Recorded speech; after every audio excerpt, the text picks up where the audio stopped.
بسم الله الرحمن الرحيم.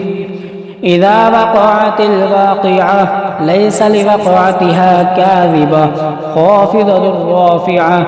إذا رجت الأرض رجا وبست الجبال بسا فكانت هباء منبثا وكنتم أزواجا ثلاثة فأصحاب الميمنة ما أصحاب الميمنة وأصحاب المشأمة ما أصحاب المشأمة والسابقون السابقون أولئك المقربون في جنات النعيم ثلة من الأولين وقليل من الآخرين على سرر موضونة متكئين عليها متقابلين يطوف عليهم ولدان مخلدون بأكواب وأباريق وكأس من معين لا يصدعون عنها ولا ينزفون وفاكهة مما يتخيرون ولحم طير مما يشتهون وحور عين كأمثال اللؤلؤ المكنون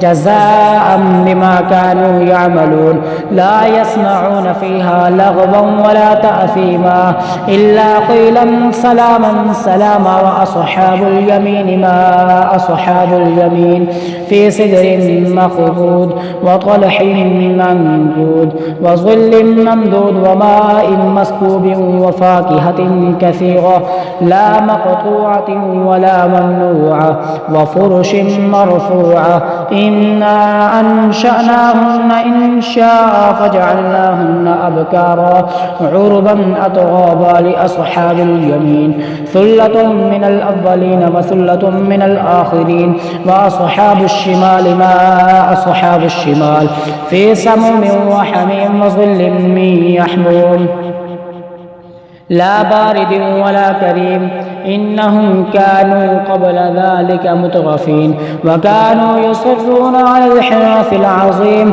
وكانوا يقولون أئذا متنا وكنا ترابا وعظاما أئنا لمبعوثون أو آباؤنا الأفضلون. قل إن الأفضلين والآخرين لمجموعون إلى ميقات يوم معلوم ثم إنكم أيها الضالون المكذبون لآكلون من شجر من زقوم فمالئون منها البطون فشاربون عليه من الحميم فشاربون شرب الهيم هذا نزلهم يوم الدين. نحن خلقناكم فلولا تصدقون أفرأيتم ما تمنون أأنتم تخلقونه أم نحن الخالقون. نحن قدرنا بينكم الموت وما نحن بمسبوقين على أن نبدل أمثالكم وننشئكم فيما لا تعلمون. ولقد علمتم النشأة الأولى فلولا تذكرون أفرأيتم ما تحرثون أأنتم تزرعونه أم نحن الزارعون لو نشاء لجعلناه حطاما فظلتم تفكهون إنا لمغرمون بل نحن محرومون. أفرأيتم الماء الذي تشربون أأنتم أنزلتموه من المزن أم نحن المنزلون لو نشاء جعلناه أجاجا فلولا تشكرون. أفرأيتم النار التي تورون أأنتم أنشأتم شجرتها أم نحن المنشئون. نحن جعلناها تذكرة ومتاعا للمقوين فسبح باسم ربك العظيم. فلا أقسم بمواقع النجوم وإنه لقسم لو تعلمون عظيم. إنه لقرآن كريم في كتاب مكنون لا يمسه إلا المطهرون تنزيل من رب العالمين. أفبهذا الحديث أنتم مدهنون وتجعلون رزقكم أنكم تكذبون. فلولا إذا بلغت الحلقوم وأنتم حينئذ تنظرون ونحن أقرب إليه منكم ولكن لا تبصرون. فلولا إن كنتم غير مدينين ترجعونها إن كنتم صادقين.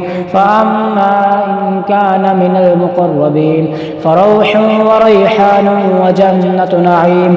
وأما إن كان من أصحاب اليمين فسلام لك من أصحاب اليمين وأما إن كان من المكذبين الضالين فنزل من حميم وتصلية الجحيم إن هذا لهو حق اليقين فسبح باسم ربك العظيم